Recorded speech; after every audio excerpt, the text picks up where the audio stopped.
அனைவருக்கும் வணக்கம். நேற்றைக்கு முன்தினம் NDTV தொலைக்காட்சிக்கு விஜய் அவர்கள் பேட்டி ஒன்று கொடுத்தாரு. அது பேட்டின்னு வேற சொல்லக்கூடாதுன்னு சொல்றாங்க. அது ஒரு மீட்டிங். NDTV செய்தியாளர்களை விஜய் சந்தித்தார் அப்படின்னு NDTV சொல்லுது, விஜய் தரப்பும் சொல்லுது. ஆனால் அடிப்படையில் பார்த்தீங்கன்னா கேமராவை ஆஃப் பண்ணி எடுக்கப்பட்ட ஒரு பேட்டி மாதிரி தான் இருந்துச்சு. சரி, இந்த பேட்டியை நீங்கள் எப்படி தெரிஞ்சுக்கிட்டீங்க? ஒரு எழுத்து வடிவில் ஒரு பிரிண்டடாக ஒரு டாக்குமெண்ட்டாக அவர்கள் பதிவிட்டாங்களா அப்படின்னா இல்லை. அதாவது இப்போ விகடனில் ஒரு பேட்டி கொடுத்தீங்கன்னா அந்த கேள்வி பதில் அப்படின்னு போட்டு எழுதி பதிவிடுவாங்க இல்லையா, அந்த மாதிரி பதிவிட்டாங்களான்னா இல்லை. அதற்கு பதிலாக இன்டர்வியூ எடுத்தவங்க இருக்காங்க இல்லையா, அது இன்டர்வியூன்னு சொல்லக்கூடாதா, அந்த கேள்வி கேட்டவங்க இருக்காங்க இல்லையா, அந்த கேள்வி கேட்டவங்களே அவர் என்ன பதில் சொன்னார் அப்படிங்கிறத ஒரு வீடியோவாக பதிவிட்டிருக்காங்க NDTV தொலைக்காட்சியில். ஸோ இப்படி தான் விஜய் அவர்களுடைய கருத்து என்ன அப்படிங்கிறத நாம் தெரிஞ்சுக்க வேண்டியதாக இருக்குது. சரி, இப்போ அது பிரச்சனையா அப்படின்னா பிரச்சனை இல்லை. ஏன்னா விஜய் அவர்கள் இது வரைக்கும் பேட்டி கொடுத்ததில்லை, பத்திரிகை சந்திச்சது கிடையாது, எந்த விதமான ஒரு கேள்வி எதிர்கொண்டது கிடையாது அப்படிங்கிறது நம்ம பார்த்த ஒன்று தான். ஸோ அதில் ஆச்சரியம் இல்லை. ஆனால் ரொம்ப ரொம்ப ஆச்சரியமான ஒரு தகவல் என்ன அப்படின்னா, என்னுடைய ரோல் மாடல் யார் அப்படின்னு சொல்லி அவர் முன்மொழிந்த தலைவர்கள். அதாவது உங்களுக்கு ரோல் மாடல் யாருன்னு கேட்கும் பொழுது ஷாருக் கானை சொல்கிறாரு. அவர் நல்லா வார்த்தைகளை ஆர்டிகுலேட் பண்ணி பேசுவார், அவருடைய பேட்டிகள் நல்லா இருக்கும். ஸோ அப்போ அதை இன்ஸ்பிரேஷனாக எடுத்துக்கிட்டு இவரும் அதுமாதிரி பேட்டி கொடுத்தா மகிழ்ச்சி. ஸோ அதுக்கப்புறமா அரசியல் எடுத்துக்கிட்டீங்க அப்படின்னா ஜெயலலிதா, எம்ஜிஆர், கலைஞர் கருணாநிதி அவர்களும் எனக்கு ஒரு இன்ஸ்பிரேஷன், ஒரு ரோல் மாடல். அவர்கள் ஒரு நல்ல இளைய தலைமுறைகளை உருவாக்குனாங்க அப்படின்னு சொல்கிறாருங்க. இதை தாவேகா தொண்டர்கள் நல்லா கவனிச்சுக்கிட்டீங்களா? உங்களுக்கு கலைஞர் கருணாநிதி அவர்களையும் நீங்கள் ரோல் மாடலாக எடுத்துக்கணும். இப்போ இது நாள் வரைக்கும் ஜெயலலிதா அவர்கள் எடுத்துக்கிங்க, எம்ஜிஆர் அவர்கள் ஆரம்பத்துலேருந்தே எப்படி எடுத்துகிட்டே வந்தீங்க. இப்போ இனிமேல் கலைஞர் கருணாநிதி அவர்களையும் நீங்கள் ரோல் மாடலாக எடுத்துக்கணும் அப்படிங்கிறத தாவேகா தலைவர் விஜய் அவர்கள் சொல்கிறார். இது சாதாரணமாக நம்ம அப்படி கடந்து போக வேண்டிய விஷயமா அப்படின்னு கேட்டிங்கன்னா இல்லை.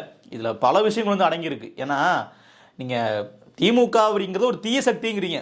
இப்போது அறிஞர் அண்ணா அவர்கள் திமுகவை ஆரம்பிச்சிருந்தாலும் திமுகவில் அதிகபட்சமாக முதலமைச்சராக இருந்தது கலைஞர் கருணாநிதி அவர்கள் தான். அப்போது திமுகவினுடைய அந்த அரசியலில் அதிக பங்கு வகிக்கக்கூடிய முதலமைச்சர் யாருன்னா கலைஞர் கருணாநிதி அவர்கள். அப்போ அவருடைய ஆட்சியின் மீது உங்களுக்கு எண்ணற்ற விமர்சனங்கள் இருக்கணும் இல்லையா? அதனால தான் நீங்கள் ஒரு புதுசாக ஒரு கட்சி தொடங்கி நீங்கள் திருப்பி அதை வழிநடத்தணும்னு நினைக்கிறீங்க. அப்போ நீங்கள் கலைஞர் கருணாநிதி தான் என்னுடைய ரோல் மாடல்னு சொன்னீங்கன்னா உங்களுடைய ஆட்சியும் அவர்களை போல் தான் இருக்குமா? நம்ம இதே கேள்வி தான் ஜெயலலிதா அவர்கள் பற்றி சொல்லும் பொழுதும் எம்ஜிஆர் பற்றி சொல்லும்போது நம்ம கேட்குறோம். நீங்கள் எம்ஜிஆர் ஆட்சியை கொடுக்க வர்றேன், ஜெயலலிதா ஆட்சியை கொடுக்க வர்றீங்க அப்படின்னா அந்த ஆட்சி வேண்டான்னு தான் மக்கள் அடுத்தடுத்த ஆட்சியாளர்களை தேர்ந்தெடுத்திருக்காங்க. இன்னும் சொல்லப்போனால் ஜெயலலிதா, கலைஞர் கருணாநிதி ரெண்டு பேரை நீங்கள் ஒரே தட்டில் வச்சிங்கன்னா உங்களை நாங்கள் ஒரு மாற்றுன்னு நினைக்கலாம். ஆனால் இன்றைக்கி அது ஒரு பெரிய ஏமாற்றமாக இருக்கு. கலைஞர் கருணாநிதி நீங்கள் கூட சேர்த்துக்கிட்டீங்க அவருடைய ஆட்சியை கொடுப்போம்னு சொல்லிட்டு. அப்போ விஜய் அவர்களோட அந்த பொலிட்டிக்கல் ஸ்டாண்டை பாருங்க. கலைஞர் நல்லவர், ஸ்டாலின் கெட்டவர், ஜெயலலிதா நல்லவர், எடப்பாடி கெட்டவர், இப்படி பேசிட்டு இருக்காருங்க. முதல்லையாச்சும் எம்ஜிஆர் நல்லவர், ஜெயலலிதா அண்ட் எடப்பாடி மோசம் சொல்லி பேசிட்டு இருந்தாங்க. இப்போ அப்படி ஜெயலலிதா அவங்க உள்ள சேர்த்துக்கிட்டாங்க. எடப்பாடியும் ஸ்டாலின் அவர்களும் மட்டும்தான் இங்கே மோசமான ஆட்சியாளர்கள், தமிழ்நாடே குட்டிச்சோர ஆக்கணவங்க. அதற்கு முன்னாடி இருந்த முதலமைச்சர்கள்லாம் ரொம்ப சீரும் சிறப்புமாக செம்மையாக ஆட்சி பண்ணாங்க அப்படின்னு இன்னைக்கு இப்படி வாரி வழிந்து பேட்டிலாம் கொடுத்து வச்சிருக்காரு. இல்லை நீங்கள் இதெல்லாம் சில பேருக்கு அதிர்ச்சியாக தெரிஞ்சாலும் அரசியலை உற்றுநோக்கூடிய சில நபர்களுக்கு இது பழகிப்போன ஒன்றாக இருக்கும். என்னன்னா 2021ஆம் ஆண்டு சட்டமன்ற தேர்தலுக்கு விஜய் அவர்கள் கருப்பு சிகப்பு சைக்கிளில் போயிட்டு ஒரு பச்சை கலர் ட்ரெஸ்ஸை போட்டு ஓட்டு போட்டு வந்திருப்பார். சைக்கிள்லேயே போய் ஓட்டு போட்டிருப்பார். அந்த சமயத்திலேயே ஏன் கருப்பு சிவப்பு அப்படின்ற ஒரு விமர்சனம் வந்துச்சு. அப்போ எல்லாரும் சொன்னது என்னன்னா, அதெல்லாம் விடுங்கப்பா, இதெல்லாம் ஒரு விஷயமா நீங்கள் கேள்வி கேட்பீங்களா? அந்த சைக்கிள் மாடலே கருப்பு சிவப்புல தான் வரும். அதெல்லாம் நம்ம கம்பெனிக்காரனை போய் சண்டை போட முடியுமா? அவர் ஏதோ கருப்பு சிவப்புல வந்திருக்காரு அப்படின்றதுக்காகவே நீங்கள் திமுக முத்திர குத்துவீங்களா அப்படின்னு விமர்சனம் வச்சவர்களை பார்த்து பெரும்பாலானோர் கேட்டாங்க. ஆனால் அது ஒரு கண்ணுக்குள்ளே ஒரு உறுத்திக்கிட்டே இருந்துச்சுன்னு வச்சுக்கீங்களேன் எனக்குமே.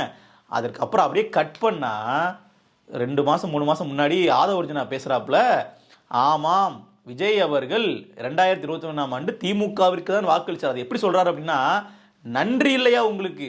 கரூரில் இப்படி விஜய் அநியாயமாக பழி போடுறீங்களே, உங்களுக்காக தானே ஓட்டு போட்டார் விஜய்ன்ட்டாருங்க.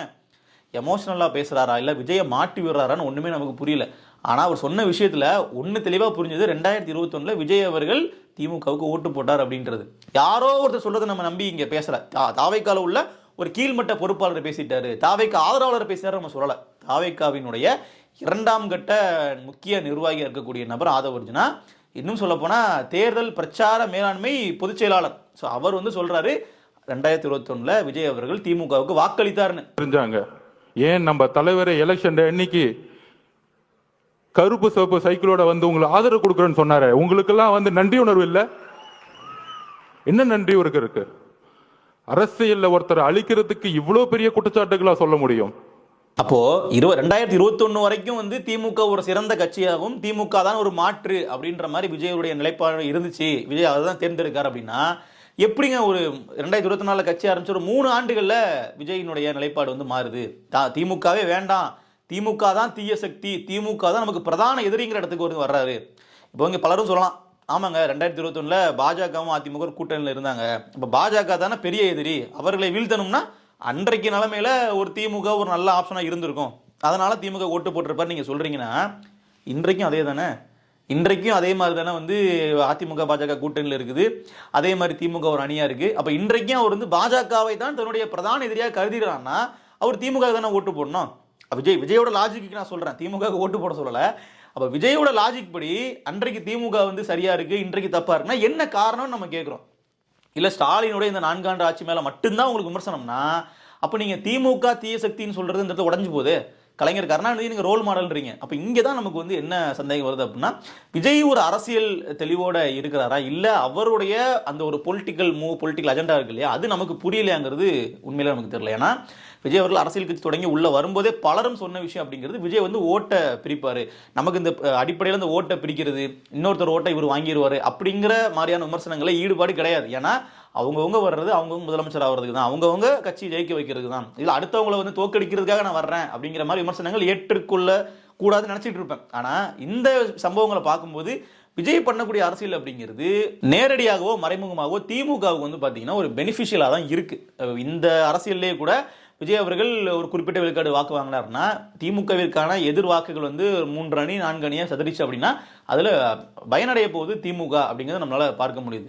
இதில் இன்னொரு தரப்பு விஜய்க்கு வந்து சிறுபான்மையான வாக்குகளும் வரதுக்கான வாய்ப்புகள் இருக்கு, அது திமுகவுக்கு அடிதான், அதில் மாற்றுக்கிறது இல்லை. ஸோ இதில் தேர்தல் முடிவுகள் வரும்போது நமக்கு தெளிவாக புரிய வரும். அதே சமயத்தில் விஜய் எடுக்கக்கூடிய அரசியல் அப்படிங்கிறது இருக்கு இல்லையா, அது வந்து திமுகவை திட்டுற மாதிரி இருந்தாலும் பாஜக அப்படிங்கிற பெயரை வந்து அவர் உச்சரிக்கவே மாட்டேங்கிறாரு, ஒன்றிய அரசுங்கிற பெயரை கூட அவர் சொல்றது இல்லை இப்பெல்லாம் அப்படிங்கிற மாதிரி பாஜகவுக்கு வந்து அப்படி பாலிஷாக அவர் போனாலும் அவருடைய அரசியல் அப்படிங்கிறது இன்றைக்கு சமகாலத்தில் வந்து திமுகவுக்கு பயனளிக்கக்கூடிய வகையில் தான் இருக்குங்கிற கேள்வியை நம்ம எழுப்ப வேண்டியது இருக்கு. 2021 திமுகவுக்கு வாக்கு செலுத்தியிருக்காரு. அதே மாதிரி செங்கோட்டையன் வந்து தாவேக்காவுக்குள்ள வராது வரைக்கும் அந்த செங்கோட்டையன் அவர்கள் சேர்ந்ததுக்கு பின்னாடி தான் என்ன ஆகுதுன்னா ஜெயலலிதா அவர்களும் வந்து ஒரு புனிதமான அரசியல்வாதியாக விஜய் அவர்களுக்கு மாறிடுறாரு. ஏன்னா தலைவா பட பிரச்சனையில வந்து பார்த்தீங்கன்னா அப்பத்துலேருந்தே அதிமுக விஜய்க்கு ஒரு கான்ஃபிளிக்ட் இருக்குன்றதெல்லாம் பழைய கதைன்னு வச்சுக்கோங்களேன். ஆனால் அதெல்லாம் கூட மறந்து ஜெயலலிதா அவர்களையும் வந்து பேனரில் வைக்கிற அளவுக்கு அவர்கள் வந்து தலைவர்களாக ஏற்றுக்கிட்டாங்க. இப்போ அதுக்கப்புறம் என்ன பண்ணுறாங்கன்னா இப்போ கலைஞர் கருணாநிதி அவர்களையும் வந்து இந்த லிஸ்ட்டில் வந்து கொண்டு வர்றாங்க. என்னன்னா கருணாநிதி அவர்களும் நல்ல தலைவர் தான், என்னுடைய ரோல் மாடல்னு சொல்றாரு இல்லையா. இது யாரு கேள்வி கேட்கணும் அப்படின்னா தாவைக்காலில் உள்ள நிர்வாகிகள் நீங்க கேள்வி கேட்கணும். கருணாநிதி தான் நம்ம வந்து விமர்சிச்சுக்கிட்டு இருக்கோம், அவருடைய ஆட்சி நம்ம வந்து தமிழ்நாட்டையே சீர்கெடுத்துச்சு நம்ம பேசிக்கிட்டு இருக்கோம், நீங்க என்னடானா இப்படி வந்து அவரை ரோல் மாடல்ன்றீங்க, இளைஞர்களை வந்து நீங்க பெரிய அளவில் உருவாக்கிட்டாருன்னு சொல்றீங்கன்னு சொல்லி தாவைக்கால் நேரத்தில் கேள்வி கேட்கணும். நீங்க எது பேசினாலும் நாங்கள் அண்ணன் பேசினா கொண்டாடும் சொல்லி பேசிட்டு இருக்கக்கூடாது. இதுலையும் ரொம்ப வந்து உச்சகட்ட ஒரு நகைச்சுவையான விஷயம் என்னன்னா, அந்த பேட்டி எடுத்த நபர்கள், அதாவது 45 நிமிஷம் விஜய் கிட்ட உரையாடல் நடந்திருக்கு, அந்த 45 நிமிஷத்தை ஒரு 15 நிமிஷமா சுருக்கி இவர்கள் வந்து சொல்றாங்க, விஜய் நாங்கள் இப்படி கேட்டோமா, விஜய் அப்படி சொன்னாரா, நாங்கள் அதுக்கப்புறம் இந்த மாதிரி கேட்டோமா, அவர் அந்த மாதிரி சொன்னாரான்னு சொல்லி இது வந்து இன்னைக்கு நேஷனல் லெவலில் வந்து ஒரு ட்ரோல் மெட்டீரியலாக மாறிட்டு இருக்கு. இன்னைக்கு விஜய் அவர்கள் வந்து இந்த அளவுக்கு வந்து ஒரு பிரஸ்ஸை சந்திப்பதற்கு இவ்வளோ பயப்படுறாரா, அவர் வந்து இவ்வளோ ஒரு அப்ஃப்ரண்டாக இருக்க மாட்டேங்கிறாரே அப்படிங்கிற மாதிரி பல கேள்விகள் இருக்கு. இதில் திமுக தரப்பு விஜயை கேள்வி கேட்கறதுக்கு தகுதி இருக்கான்னா கண்டிப்பாக இல்லை. அதை நம்ம இந்த இடத்துல பதிவு பண்ணிடுவோம். ஏன்னா திமுகவினுடைய செயல் தலைவர் ஸ்டாலின் இருக்கார் இல்லையா, அவர் வந்து ஒரு பேட்டி கூட வெளிப்படையா ஒரு ஊடகவியலாளர்கிட்ட இருந்து கேள்வியை உள்வாங்கி பதில் சொன்னது கிடையாது. எல்லாமே வந்து ப்ரிப்பேர்டு கொஸ்டினா இருக்கும், கேள்வி நம்பர் 1 பதில் நம்பர் 1 அப்படிங்கிற மாதிரி தான் அங்கே போயிட்டு இருக்கு. ஸோ அது வந்து திமுக தரப்பு இந்த கேள்வியை கேட்க முடியாது, பாஜக தரப்பும் என்ன பண்ண முடியாது. மோடி அவர்கள் பத்திரிகையாளர்கள் பக்கமே வந்து போக மாட்டேங்கிறாரு, அவரும் வந்து இங்கே பாஜக தரப்பும் கேட்க முடியாது. ஆனால் மற்றவர்கள் கேட்கலாம் இல்லையா, அதிமுக கேட்கலாம், பாமக கேட்கலாம், நாம் தமிழர் கேட்கலாம், இவர்கள்லாம் கேட்கலாம். ஏன்னா இவர்கள்லாம் துணிச்சலாக பத்திரிகையாளர் சந்திக்கக்கூடிய கட்சிகள் இவ்வளோ பேர் இருக்காங்க தமிழ்நாட்டில். நீங்கள் வந்து ஆவுன்னா வந்து தமிழ்நாட்டினுடைய சிஎம் இந்தியாவினுடைய பிஎம் இவர்கள் சந்திக்கவில்லை. ஏன்னா அருண்ராஜ் பேசியிருக்காருங்க, அருண்ராஜிட்ட வந்து ஏன் உங்க விஜய் வந்து பேட்டி கொடுக்க வரமாட்டேங்கிறாருன்னு கேட்டால், பிஎம் வந்தாரா சிஎம் வந்தாரா அதே மாதிரி எங்காலும் வரல, அவங்களும் வந்ததுக்கப்புறம் எங்காலும் வருவாருன்னு சொல்லிட்டு அவர் போயிட்டார். இதற்கு இது பதில் இல்லையே அப்படின்னு நம்ம கேட்க வேண்டியதாக இருக்கு. அவர்கள்லாம் வந்து பண்ற பாலிடிக்ஸ் வந்து எங்களுக்கு உடன்பாடு இல்லை, பொதுமக்களாகிய பலருக்கும் உடன்பாடு இல்லை, இல்லை மாற்று அரசை விரும்பக்கூடிய நம்மை போன்ற உடன்பாடு இல்லைன்ட்டு தான் நீங்க வந்து வர்றீங்க. நாங்க வந்து அதுக்கு ஒரு மாற்றாக வருவோம், நாங்கள் வந்து பழைய அரசியலை வந்து அழித்து விட்டு புதியதாக ஒரு ஊழலற்ற ஒரு லஞ்சமற்ற ஒரு சமுதாயத்தை வந்து சீரமைச்சு நாங்கள் கொண்டு வருவோம் அப்படின்னு நீங்க வந்து பேசுறீங்க. விஜய் அவர்களே மேடைகளில் பேசுறாரு இல்லையா? அந்த அரசியல் பண்ணக்கூடிய நீங்க மக்களினுடைய கேள்விகளுக்கு நேரடியாக பதிலளிக்கிறது என்ன சிக்கல் இருக்கு? நீங்க மேடைகளில் பேசுறதுமே எழுதி வச்சு பேசுறீங்க அப்படிங்கிறது ஒரு குற்றச்சாட்டு. அதை கூட நம்ம பெரிய லெவலில் பேச வேண்டியது இல்லை. அது கூட தவறலன்னு வச்சுக்கோங்களேன். அட்லீஸ்ட் உங்களுக்கு உங்களுடைய ஸ்டாண்ட் என்ன, நீங்க என்ன விஷயத்துக்காக நிக்கிறீங்க அப்படிங்கிறதையோ ஒரு பிரச்சனை குறித்தோ அட்ரஸ் பண்றதுக்கு நீங்க வெளிப்படையா வந்து வெளியே வந்து பேசலாம் இல்லையா? நீங்க சொல்லலாம் ஊடகவியலாளர்கள் வந்து அப்படி மாத்தி மாத்தி கேள்வி கேட்பாங்க, அதெல்லாம் வந்து விஜய் அவர்களால் வந்து சொல்றது தப்பா போயிடும். இன்றைக்கு வந்து விஜய் அவர்களுக்கு கெட்ட பேர் இல்லைன்னா கூட ஒரு நல்ல பேர் அப்படிங்கிறத அவர்கள் காப்பாற்றி வச்சுக்கிறாங்க. இப்போ விஜய் அவர்கள் எதுவுமே பண்ணாமல் இருக்கிறதுனாலே ஒன்றும் அவர்களுக்கு விஜய் அவர்கள் ஒரு பெரிய அளவில் வந்து என்னன்னா மக்கள் மத்தியில் எக்ஸ்போஸ் ஆகாமல் இருக்கிறார். அவராக வந்து வாலண்டரியாக பேட்டி கொடுத்து அதுவே வந்து ஒரு ட்ரோல் மெட்டீரியல் ஆயிடுச்சு அப்படின்னா என்ன பண்றது அப்படிங்கிற ஒரு பயத்தில் விஜய் அவர்கள் இப்படி இருக்கிறாருன்ற கேள்வி நமக்கு இருக்கு. ஏன்னா நீங்க ஒண்ணுமே பண்ணாதவங்களையும் விமர்சிக்க மாட்டாங்க, எல்லாமே சரியா பண்றவங்களையும் விமர்சிக்க மாட்டாங்க. இது மாதிரி வந்து 2 கேட்டகரி இருக்கு இல்லையா? எல்லாம் தெரிஞ்சவனும் தப்பிச்சுப்பான், எதுவுமே தெரியாம இருக்கிறவங்க அமைதியா தான் தப்பிச்சுப்பாங்க. ஸோ இந்த 2 கேட்டகரி இருக்கு. இதில் தான் வந்து விஜய் ஏதாவது ஒன்றில் இருக்கிறாரா அப்படிங்கிறது நமக்கு புரியல. ஸோ வெளிப்படையாக வந்து பத்திரிகையாளர் சந்திக்கணும். நீங்கள் பத்திரிகையாளர்கள் வந்து மோசமான கேள்வி கேட்குறாங்க, அவர்கள் வம்படியாக வந்து வாயை பிடுங்குறாங்க அப்படின்னா அதை மக்கள் பார்த்துப்பாங்க. உனக்கு எதுக்கு இந்த கேள்வி கேட்குறா, இதெல்லாம் ஒரு கேள்வியான்னு சொல்லி பத்திரிகையாளர்களுக்கு மக்கள் பதில் சொல்லுவாங்க. நீங்கள் வந்து அவர்களுக்கு பயந்துக்கிட்டு பேட்டியே கொடுக்காம இருக்கிறது அப்படிங்கிறது மக்களை வந்து நீங்கள் புறக்கணிப்பதற்கு சமம். ஏன்னா மக்களுடைய கேள்வியை தான் பத்திரிகையாளர்கள் உங்ககிட்ட கேட்பாங்க. அதில் அவர்கள் தவறு பண்ணுறாங்க, அதை சுட்டி காட்டலாமே தவிர நான் பேட்டியே கொடுக்க மாட்டேன், நான் அப்படியே இருப்பேன் அப்படின்றது சரியான விதம் கிடையாது. அப்படியே வந்து கொடுக்குற பேட்டிலையும் கேமரா ஆஃப் பண்ணிட்டு நான் சும்மா டிஸ்கஸ் பண்ணிக்கிறேன், நீங்களே வீடியோ எடுத்து போட்டுக்கங்கன்னு சொல்கிறதெல்லாம் இருக்கு இல்லையா? அது எந்த மாதிரியான விஷயம்னு தெரியல. சரி, NDTVங்கிறது ஒரு நேஷனல் மீடியா, அவர்கள் நேரடியாக உங்களை வந்து சந்திச்சு அவங்க பேட்டி கேட்குறாங்கல்ல, அவர்கள் வந்து ஒரு டிஸ்கஷன் பண்ணுறாங்கல்ல, அப்போ அந்த விஷயத்தையும் அது ஒரு வீடியோ ஃபுட்டேஜாக எடுத்து நீங்கள் வெளியிட்டிருக்கலாமே.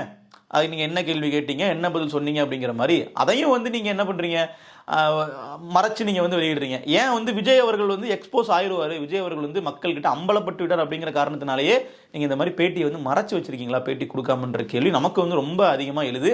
ஸோ இதற்கு வந்து பொதுமக்களையும் தாண்டி தாவேகா தரப்பினரே பதில் சொல்லுங்கள். ஏன் வந்து இந்த அளவிற்கு வந்து அவர் கொடுக்காமல் இருக்கணும், மக்கள் சந்திக்காமல் இருக்கணும், பத்திரிகையாளர்களுடைய கேள்விக்கு வந்து இந்த அளவிற்கு வந்து ஒரு பின்வாங்கணும் அப்படிங்கிறது இருக்கு இல்லையா? உள்ளபடியே புரியல.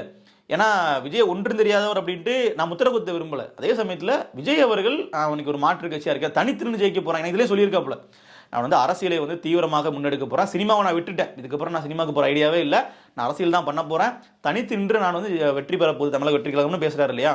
அப்போ சிஎம் சீட்டுக்கு ஆசைப்படக்கூடிய நபர்கள், சிஎம் சீட்டுக்காக நான் வேலை பார்க்குறேன்னு சொல்லக்கூடிய நபர்கள் பத்திரிகையாளர் சந்திப்பை நிகழ்த்தினா தானே அது ஒரு மாற்று அரசியலாக வந்து முதல்ல மக்களோட எடுபடவே செய்யும். ஸோ அது இல்லை அப்படிங்கிறப்போ ஜனநாயகத்தன்மையே இல்லாத மாதிரி இருக்கு. என்னை பற்றி உங்களுக்கு முழுசாக தெரியாது, நான் யாரு, ஒரு கேள்வி நான் எப்படி எடுத்துப்பேன், அதுக்கு நான் எப்படி பதில் சொல்லுவேன் அப்படிங்கிற மாதிரி என்னை பற்றி உங்களுக்கு எதுவுமே தெரியாது. ஆனால் என்ன நீங்கள் முதலமைச்சர் உட்கார வச்சுன்னா நான் நாட்டை சரி பண்ணிடுவேன் அப்படின்னு பேசுறது ஒரு சரியான ஜனநாயக தன்மை கிடையாது. ஸ்டாலின் அப்படி பண்றாரு, மோடி அப்படி பண்றாரு, நானும் அப்படியே பண்றேன்னு சொல்றதும் சரியானது கிடையாது. அவர்கள் பண்றது தப்பு, மோடி பண்றது தப்புன்னா நம்ம சொல்றோம், நீங்க சரியா பண்ணுங்கன்னு நம்ம சொல்றோம். ஸோ அவர்கள் பண்றாங்களான்னு பார்ப்போம். நன்றி.